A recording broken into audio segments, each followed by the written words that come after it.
Okay, here we go. So, give the coordinates of each point in Cartesian coordinates. We have formulas that can do this, but that's not any fun. Okay, so we're not going to do that. Okay, we're going to be problem solvers and we're going to draw a picture. So the first thing is, where is this point located? It's located along the angle 4 pi over 3. Notice how I went to the second coordinate first.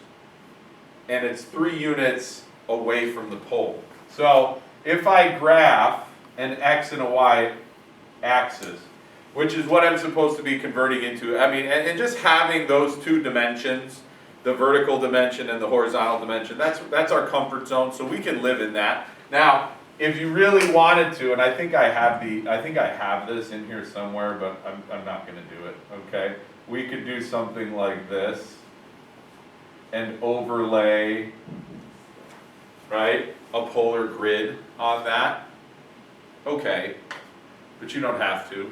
All right, you can just leave the x and y. Where's my undo? I don't have an undo button.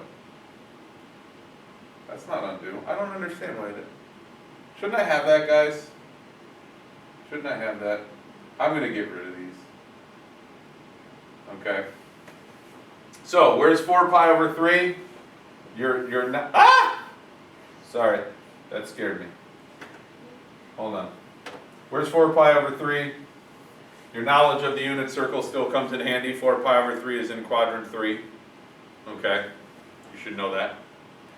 Like at the beginning of the semester when I say, your knowledge of the unit circle is crucially important to everything we cover.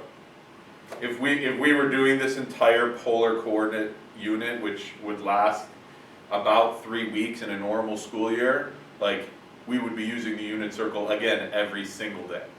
So think about that, using the unit circle from January all the way to spring break, right? That's about how long we use the unit circle.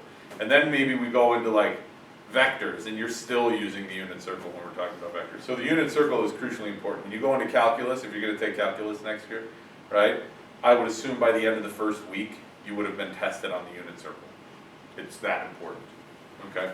So here's 4 pi over 3, and let's say this is 3 units away. Now, not 3 units like this, and not 3 units like this, but 3 units like this. That's 3 units, okay?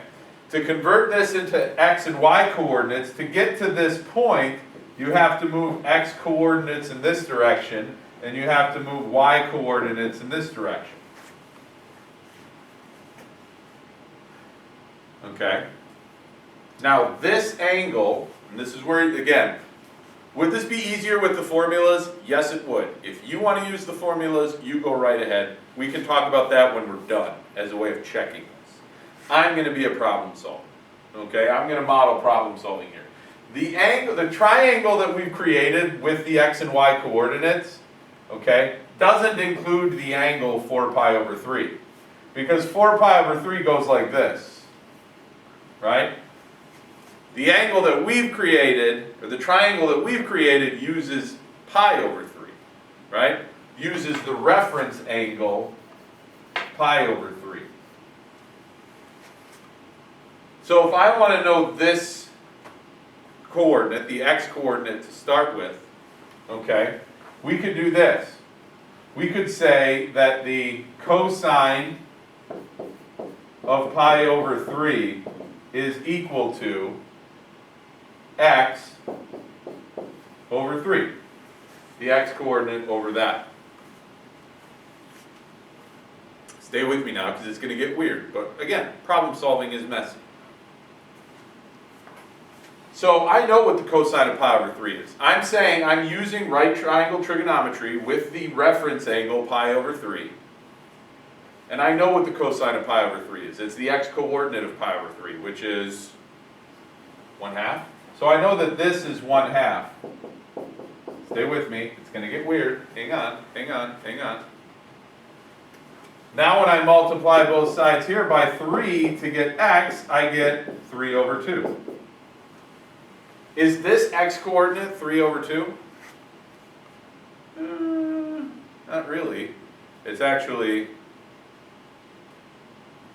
negative 3 pi over 2, right? Because We're in the third quadrant. So we can do the math with the reference angle. Call it 60 degrees if you want. But again, I will reference, no pun intended, I will reference the times when I was telling you, you really just need to know the first quadrant of the unit circle. You don't need to know all of it. You just need to know the cosine. I could have said, what's the cosine of 4 pi over 3? And maybe you know that.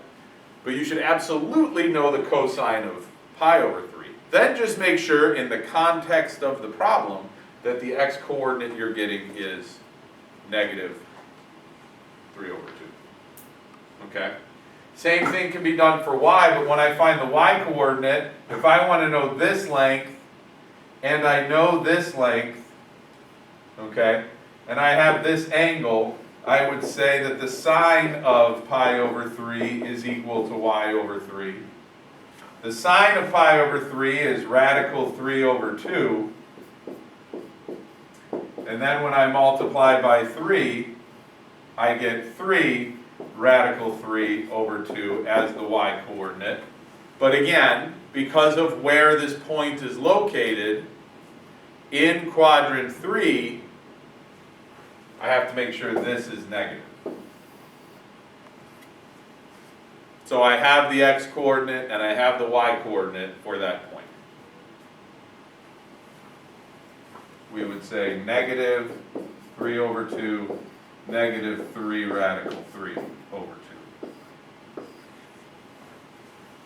Those are our coordinates. Okay? Problem solving. Problem solving. Starts with a picture. It incorporates your understanding of positive and negative coordinates around the units or around the quadrants. Okay? It incorporates your understanding of how to evaluate trigonometric functions for certain angles. Okay? A nice little wrap up to this topic, or to this semester, really, if you think about it.